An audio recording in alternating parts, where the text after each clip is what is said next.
Hello guys, welcome back to the channel. In today's video, I'm going to show you how you can shake your phone to report problem on Instagram. Okay, let's get into it guys. Here I have opened my Instagram application, and if we have a problem and want to report it to Instagram, we just need to shake our phone like this. I'm going to shake my phone, and after we shake our phone, we will get this menu.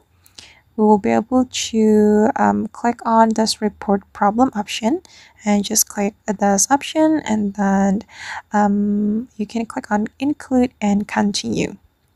Again, here you can briefly explain what happened or what's not working on your Instagram. Here I'm just going to type blah blah blah blah blah blah blah, and then you can upload screenshot of your problem as a proof. Just click on upload, and then you can upload the screenshot of your problem.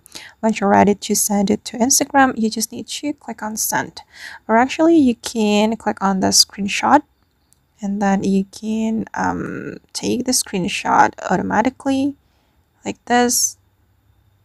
Okay, then you will be able to report it to Instagram. Then just click on send. Alright guys, then that's all the way to shake our phone to report problem on Instagram. I hope this video will be useful for you. Thank you so much for watching, and see you in the next video.